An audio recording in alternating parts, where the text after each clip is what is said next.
Mhm.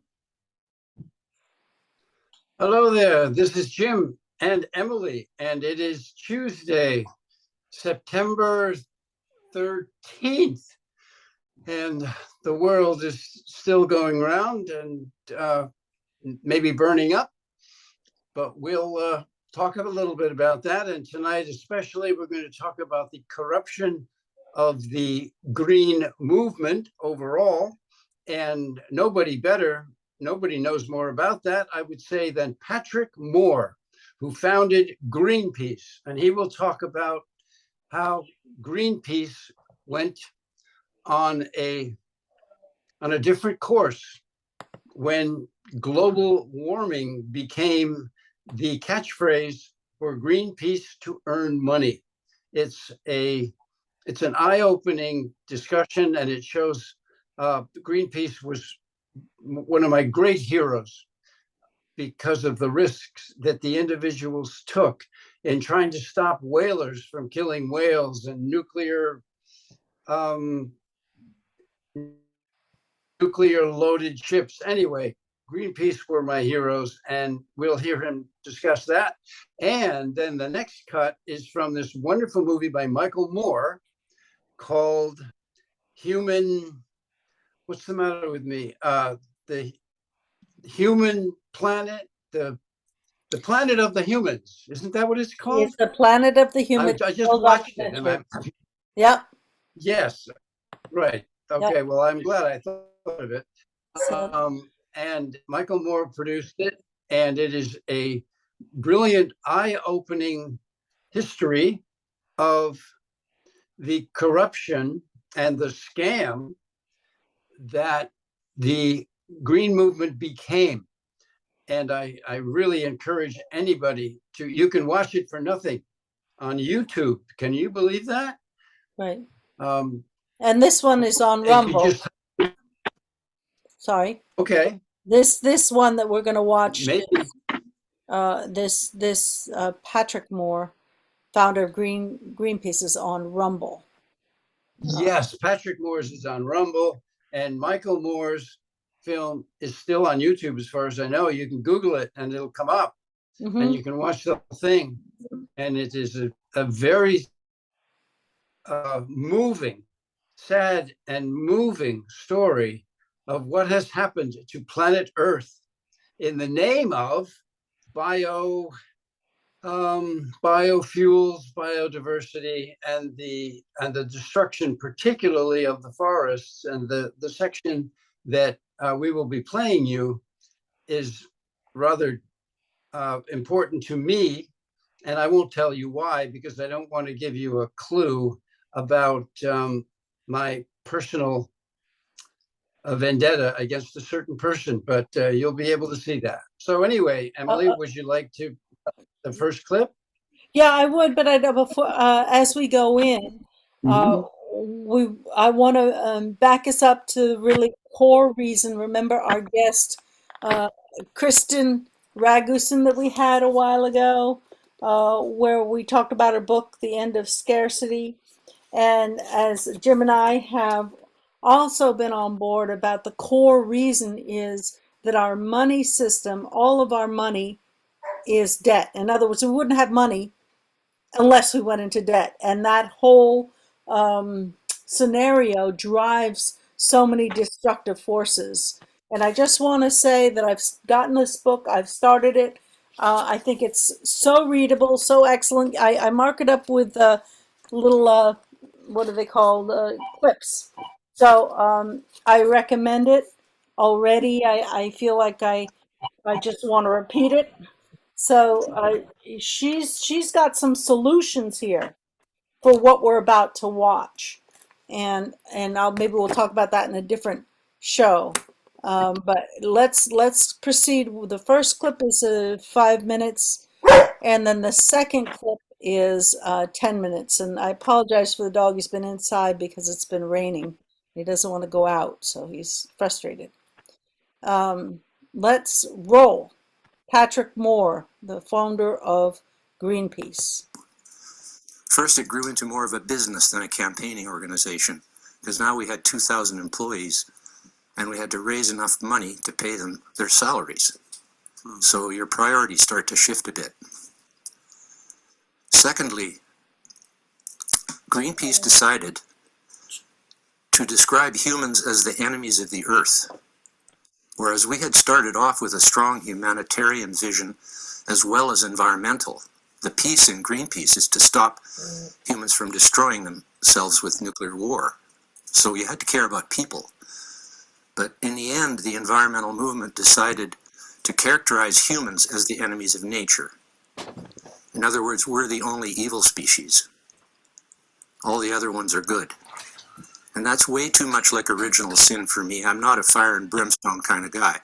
I believe that humans are part of nature. Well, because they are. That's why I believe they're part of nature. And there's way more good people than there are bad people. I suppose there's bad animals too, like rogue elephants and I know things for a like fact there's bad animals. I mean, that's just, I've had experience with some of them. But going back to Greenpeace and as a kid, were you the kid that was about saving the planet and hugging? Were you a tree hugger? Were you the guy that would walk up and see a tree and you'd hug a tree and you're like, I can't believe they're doing this to the planet, these rich people, they're doing such bad things that made you want to go join Greenpeace? Like, was that kind of, if I was to, follow you back when we had content on you at 14, 15, 16 years old, was that you? No. My father was a logger, and so was I. So were all the people around me, and fisher people too. So we knew that you had to take from nature in order to survive. And there's simply no question of that. And that's why these campaigns today to stop using energy are so stupid, because there's 8 billion people. And so I have a balance about this. It's not a one-sided situation. Of course we have to protect the planet, that's what feeds us. But we also have to keep ourselves alive. And people don't understand how short a time it takes for you not to have any food before you disappear from this life. Because nobody's experienced it much in recent years. But we're now facing a situation where a huge number of very powerful organizations and elites at an international and at national levels are calling for policies that are basically a suicide pact, basically a death wish of some sort. And it's true, they might not want to say it out loud, but there's a lot of people who think there's too many people. And I think that's ridiculous myself. We're quite well off now than we were before. Just 20 years ago, we're better off now with the technology and the knowledge, the science we have. Dr. Moore, you're saying these organizations or these corporations, who are you referring to? You're talking about the World Economic Forum? Who are you referring to? Well, let's start there, yes. Okay. So you probably have some choice words for Klaus Schwab, I assume? Yeah, the guy who said we'll own nothing and be happy. Yeah. And can you put up his picture so people know what he looks like? He's a sweetheart. Go ahead. yeah, it's a sad situation that we have come to. I didn't realize it could possibly ever get this serious as I've gone through like 45, 50 years of evolution with this train of thought. And when climate change first came up as an issue, I realized that we were being duped, and it was all about money. 80% of all the science research in the United States is in universities. They have basically become money-milling machines getting government grants to tell the politicians what they want. What the politicians want is stories that make people afraid. So you're driving down the freeway in your SUV, you're afraid you're killing your grandchildren. That makes you feel guilty. That makes you open your wallet and send a big check to Greenpeace.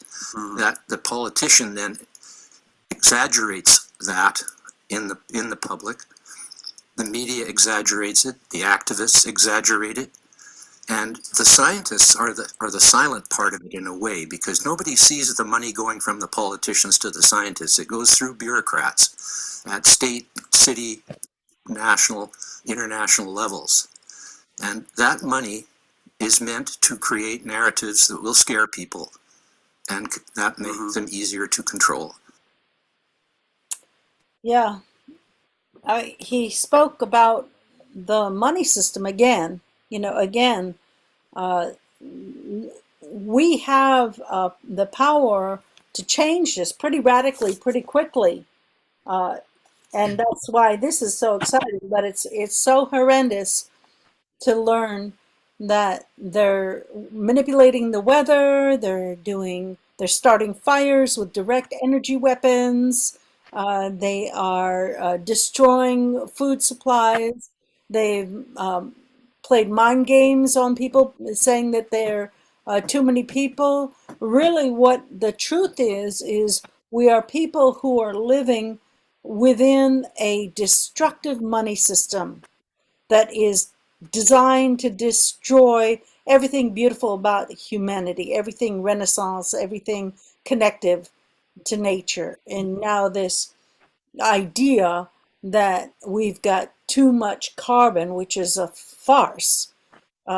When you get right down into it, carbon is what trees eat. It's not, we'd have too many toxins for sure, but carbon isn't it. So it's, what do you say, Jim?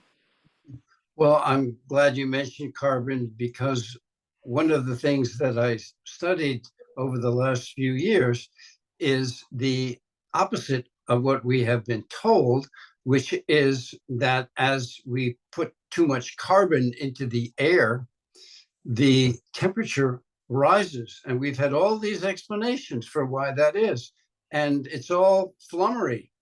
The temperature, if you look at the charts, rises first, and then we get more carbon. So the carbon is not the cause. So everybody who's been still there's a huge business in reducing carbon. There are laws to reduce carbon, Yeah. et cetera, et cetera, et cetera. And I'm not saying that humans have not contributed to what we are calling global warming. I'm not, because we know that particulate matter in the sky definitely increases global warming because of the huge increase in particulate matter during World War II. The global temperature rose significantly during that period. So it's safe to assume that humans do create global warming. But carbon was the big lie, because we desperately need carbon. We need it more in the ground than we do in the air, for sure, because plants have to have carbon in the soil in Right. order to grow at all. Right. And so this lie, this absolute lie, when they could solve so much of our issues by generating millions of small organic farmers, permacultural farmers that are tending the soil and breaking up the big mega farms and restoring the soil, which captures the carbon and repairs the environment and the water. So to me, I just get so outraged, but we do have to do something about it. There was an interesting article, I think it was in True North today, and it was about, which is an online newspaper that people can go, True North News, and it was about Scott getting behind ending gas-powered cars in 2035, I want to say. He got behind that idea. But at least what he said is he proposes and he gets behind hydrogen power, because electric cars, and it's worth saying once again that the electric cars are nothing about clean environment, absolutely nothing, because each one of those batteries requires so many hundreds of thousands. I think the number's been pegged at 500,000 pounds of earth to mine for the rare earth minerals that go into the lithium batteries per battery. And then when you drive it around, what they're after is the ability to cut off the electric supply and thus cut off your transportation, as they have done or are doing in California. They're saying move to electric car now. Don't plug it in and charge it. So I liked that Scott was proposing a hydrogen fuel car, and in that article there was a link to several hydrogen fuel cars, and of course the fear of those are that the hydrogen will explode. However, they've made the tanks so that you could shoot them up close with a bullet and they don't explode, so they're safe. Um, And Jim, I'm gonna- the movie you're about to watch, the Planet of the Humans, talks directly about the cost and the destruction that has to happen for you to get an electric car. We're not going to show you that particular clip, but that's part of the movie that you should watch. Right. I'm gonna pause for a brief second because I've got a barking dog out in the rain.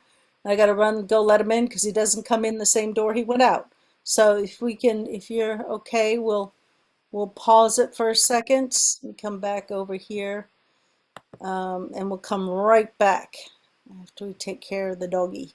Okay, I'm back. Thank you, Jim, for your patience. Let's go to start this clip. And we're starting at 1 minute and 1 hour and 11 minutes into this Michael Moore movie, which is called The Planet of the Humans, available on YouTube. Let's play. Hiding under a cover of green. Today, Bloomberg Philanthropies is making, I'm happy to announce, a new investment of $30 million in the Beyond Coal campaign. We have more. I'm glad to say that more than a dozen additional funders have committed to match that $30 million. And who were these new partners? One of them was Jeremy Grantham, billionaire, world's leading timber investment advisor. They were not investing in trees to turn them into nature preserves, which might answer another riddle. Why is this name redacted on the Sierra Club's tax return? Would they be embarrassed to take $3 million from a man who made his living selling the forests of the world? Bloomberg bringing a timber investment billionaire to the party was no coincidence. Bloomberg sponsored a UN climate session to discuss wrapping up biomass and biofuels around the world. Billionaires were in love with the idea of turning what was left of nature into green profits.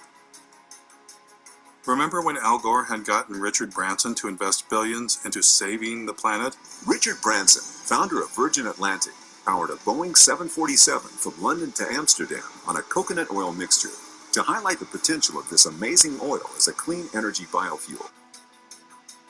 Branson had actually invested in biofuels. He was attempting to replace the jet fuel damaging the planet with biofuels that required the consumption of the living planet.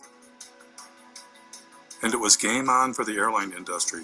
Dozens of researchers from all over the Northwest gathered in Missoula the past 2 days to explore the idea of converting the region's massive reserves of wood into jet fuel, especially with the demand for aircraft fuel expected to grow by 1 billion gallons in the Northwest alone. United Airlines will buy a $30 million stake in biofuel company Fulcrum Bioenergy. The airline used 3.9 billion gallons of fuel last year.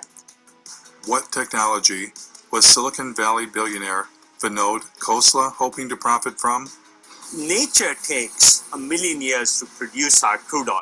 Kior can produce it in seconds. The company took over this old paper mill where logs are picked up by a giant claw, dropped into a shredder, and pulverized into wood chips. Clean gasoline. Green gasoline.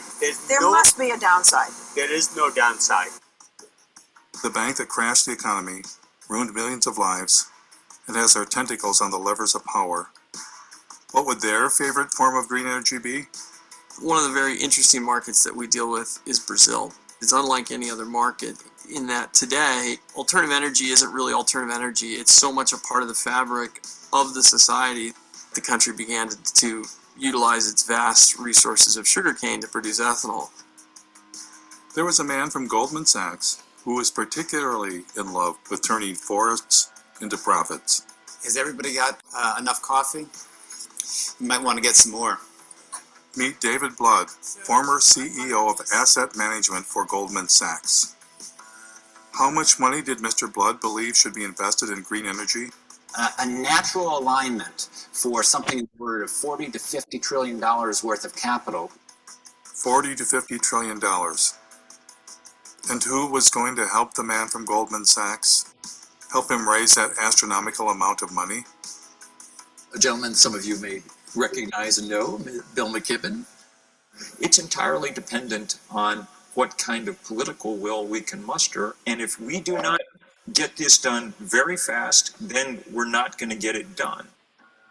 And so Bill McKibben went forth to generate the political will for trillions of dollars in green investments.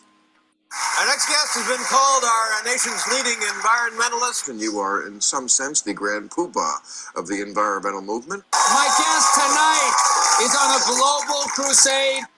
On a global crusade for what? Commit to divesting from fossil fuels. We can't justify investing our money in companies that are basically running Genesis backward.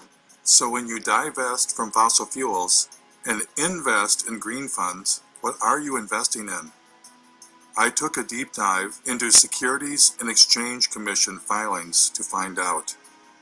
For instance, in the Green Century funds, recommended by 350.org and Bill McKibben, I found less than 1% solar and wind, and 99% things like mining,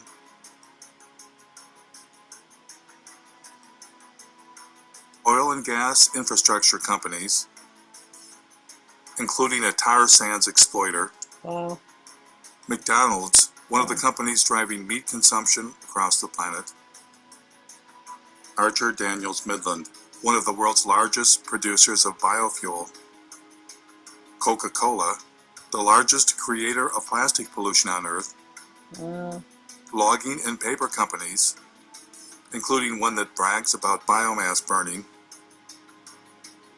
and banks. Lots of banks, including BlackRock, the largest financer of deforestation on Earth. The business that they're engaged in is actually destroying our life support system. The Sierra Club also partners with a green fund called Aspiration.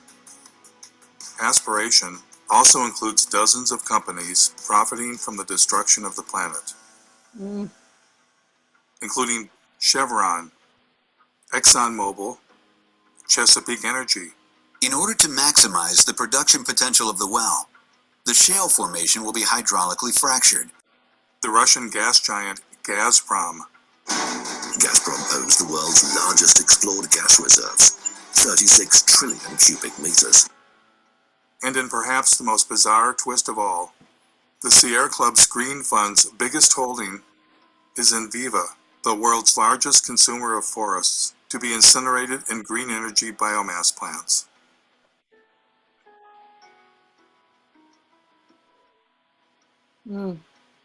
Of course, one investment option is a green fund run by Bill McKibben's buddy, David Blood. And who was the chairman of this fund? Someone familiar. Use capitalism that gives incentives for people to do their best. Al Gore and David Blood partnered to form a company called Blood and Gore. No, scratch that. Generation Investment Management. And within this fund, Blood and Gore designated a special investment category, targeting $650 million of biomass and biofuels. Funny thing was, they partnered before Al Gore's film came out. Was that movie just about climate change? Or something else? On one side, we have gold bars. Don't they look good? I'd just like to have some of those gold bars. On the other side of the scales, the entire planet. If we do the right thing, then we're going to create a lot of wealth.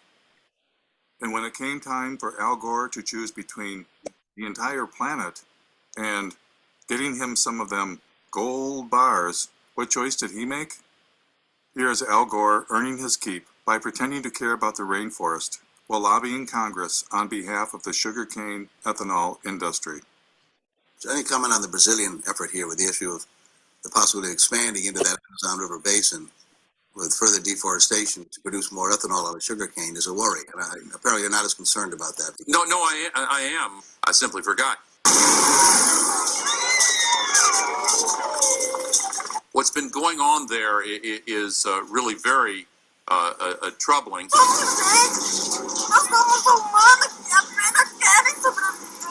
And with your permission, I'll show you a very quick example of it over a period of 25 years.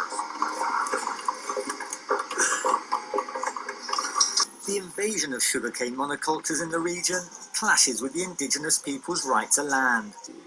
These are images of a last-ditch attempt by the Guarani Kiowa to resist eviction. Important to note that the exploitation of the sugarcane growing areas in Brazil does not have to inevitably have the knock-on consequence of causing destruction in the Amazon. Sugarcane fields are burning. They're set alight before the harvest to eliminate the leaves and tops of the plant, which makes cutting more efficient. Environmentalists blame the seemingly endless sugarcane fields for air and water pollution on an epic scale. And along with deforestation, the threat it poses to the environment is becoming clear. Once the indigenous families were expelled, the landowners set their homes on fire.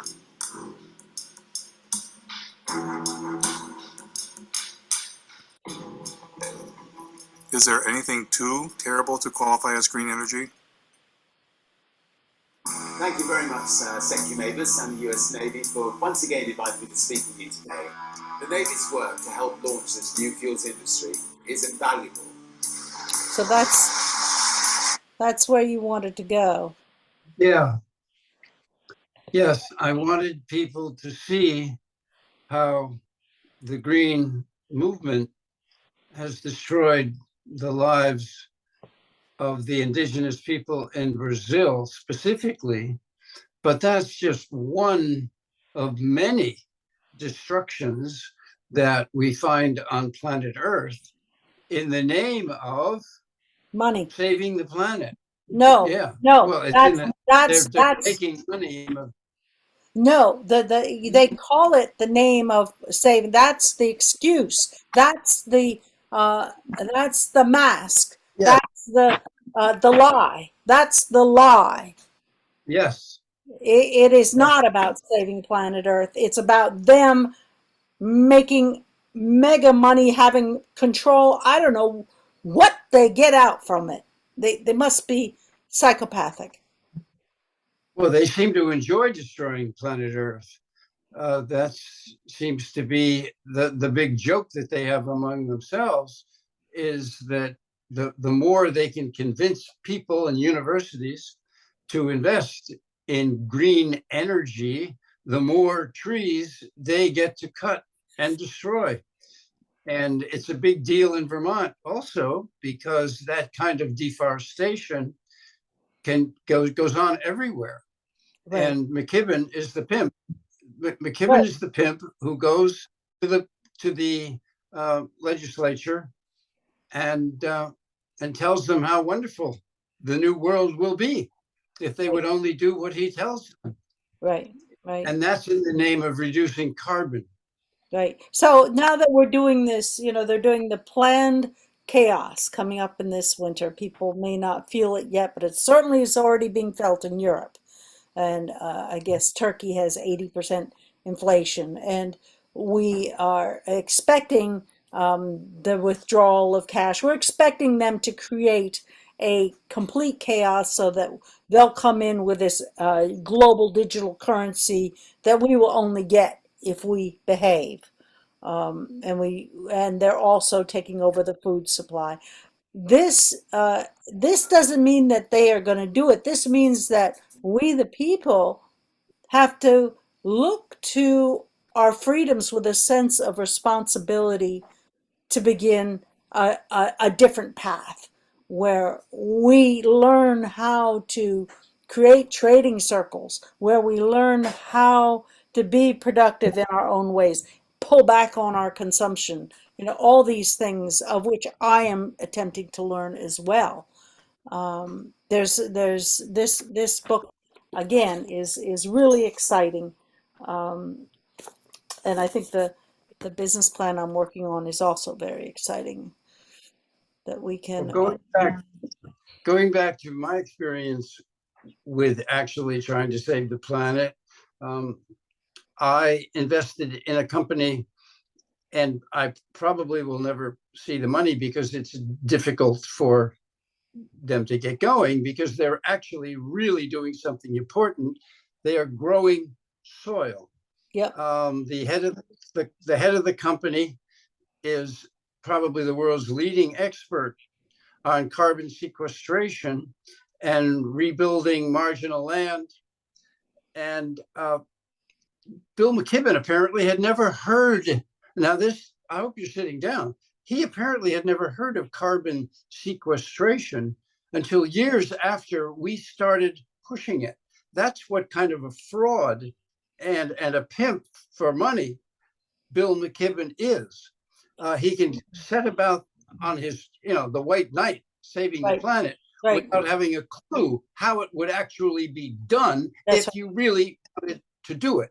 That's right. So that's where let me throw in a personal anecdote there, because as you know, I ran for governor, and there were several times I was all over the state showing up at places in the Solar Fest. He showed up at the Solar Fest, and I pursued him quite a lot with the hemp angle, that we can be building houses out of hemp, that we can be making our hard plastics, all these elements that we can do if we invest in hemp.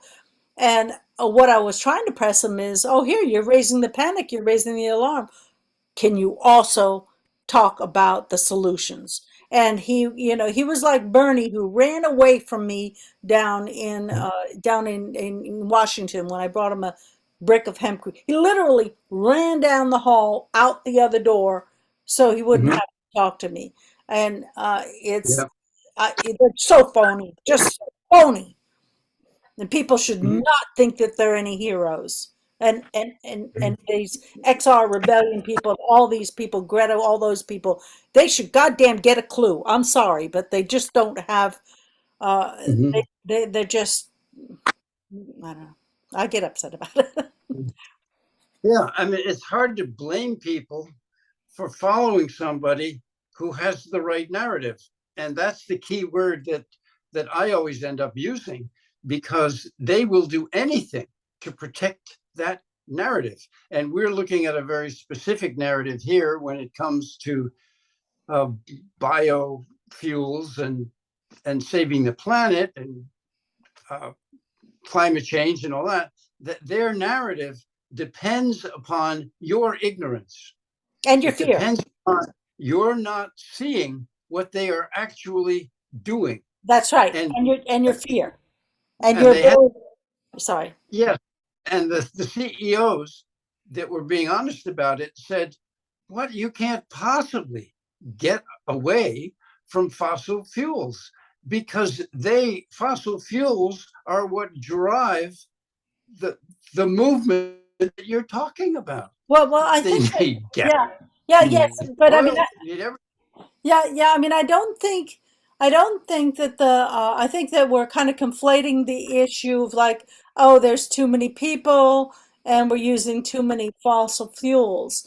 I think we always have to bring in that we do not have a sustainable, regenerative, wholesome methodology of means of exchange in an economy that promotes our creativity, our peace and happiness and well-being. Instead, we have this, we only get money if we go into debt, so we got to get in more debt, so we have to look at time as money, so we have to consume, so we get useless things to put more money in circulation, because otherwise the debt is extinguished, and on and on and on. There's 7 principles that she speaks to. So our power as humans against this insanity is really quite simple.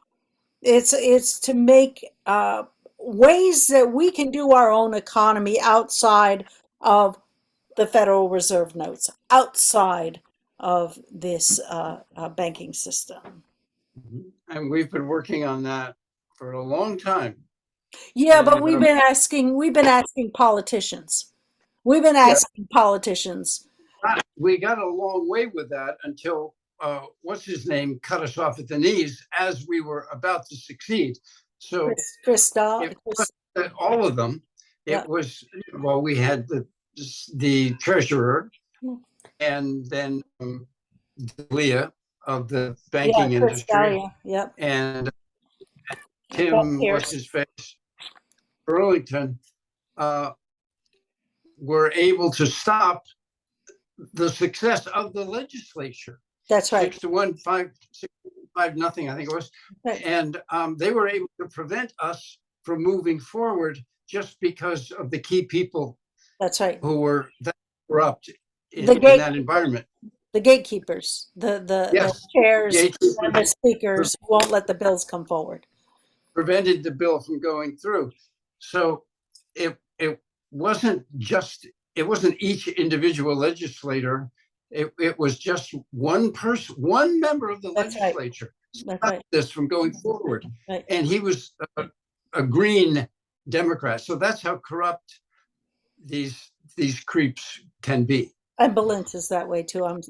In my opinion.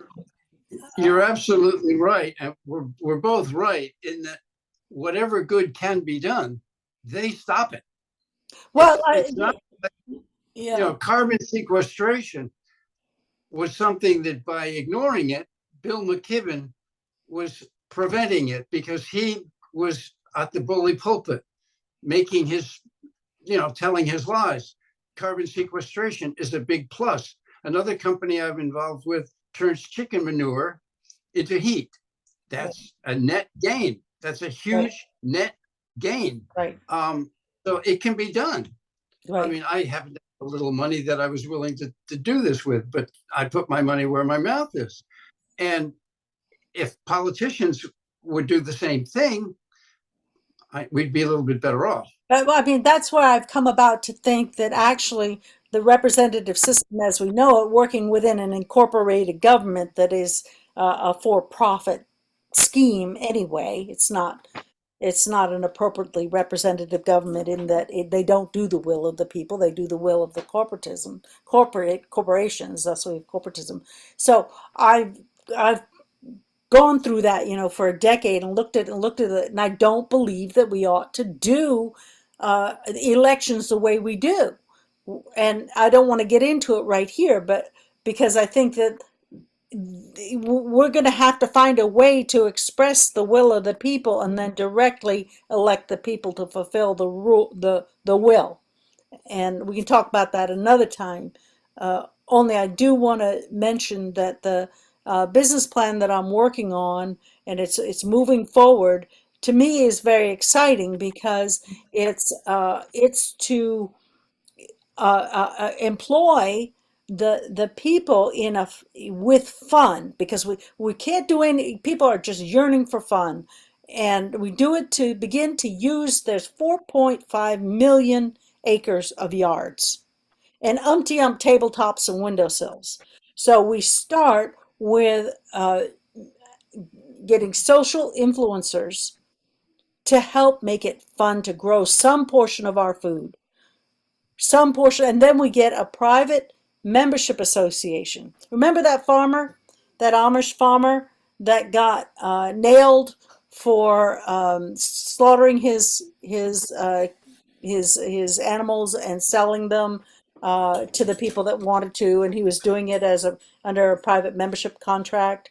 And the FDA came in and said, no, you can't slaughter them humanely. You have to go and do this awful, hideous, inhumane thing that the FDA says. And they shut down his business even though he was doing everything right. Remember that? Mm-hmm. And anyway, the missing piece there was that the other, he didn't want to turn around and get his customers as co-defendants, because those were the participants in the private contracting association. So they both, the customers should have stepped up with him and said, this is what we want to do, and we have the right to privately contract. Because they left him standing without the customer side, they're able to target him, you see. So going forward, we need to have these membership associations where we do the right thing as a matter of our private contract, including putting means of exchange in that we utilize together. So, I mean, it's up to us, Jim. It's not we can't get anything, not a thing, not out of Governor DeSantis, not out of all of those people. We can't get it because they're all tied into this money is debt, and so few of them understand that piece of it. Mm-hmm. Well, they certainly were working on it in Vermont, but some of the people in charge, they didn't. Oh, one little anecdote about what you've just been talking about. When I studied economics in college, and I've told this many times, the professor explained to us how money is created, that someone wants to borrow money and borrows it from a bank. The money was never there. The bank creates the money. And that's how we get it and then have to pay it back. And I say to people, nobody in the class fainted. So it's not that hard to believe that that's the way money is created, because that's the way it is. When I told that to the person in charge of, was it VSAC? I forget which organization. She couldn't believe it. Now, okay, granted, she's an idiot, but a lot of people, if you or I would try to explain that to them, they would go away not quite believing it. But the fact that I sat through 2 semesters of economics and got that through my head, as did everybody else, it makes perfect sense. That's the way it's done, period. So well, yeah. Why is it difficult? Okay, well, that is the way it is happening. That isn't the only way that we can have a symbol of money, a symbol of means of exchange circulated.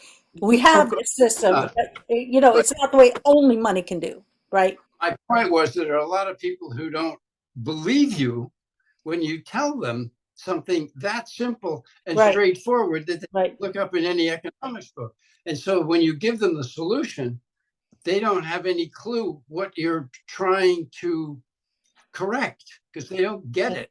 Well, I have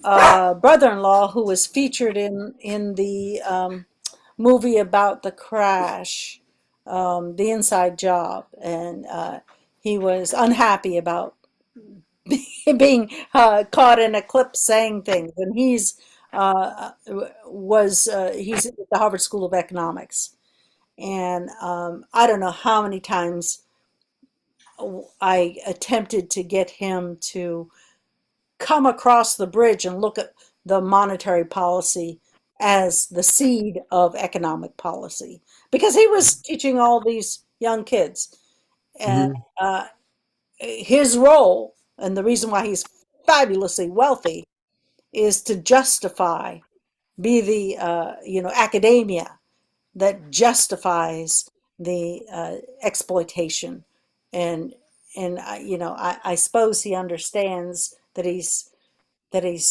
doing it on a selfish level.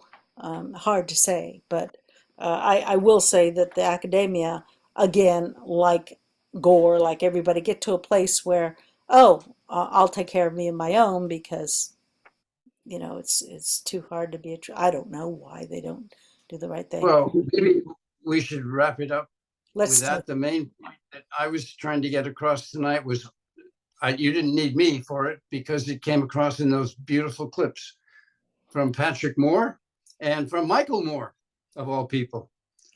Yeah. Well, we did need you because you're guiding us, and thank you for bringing those to the table so we can have this discussion. And I hope it's been useful to those people out there. And I will once again say, this book is a good read, and it will explain everything in a way, and in a fun way. And I'm very thankful that you also brought her to our show. Thank you. All right. Let's close it out. Bye, everybody.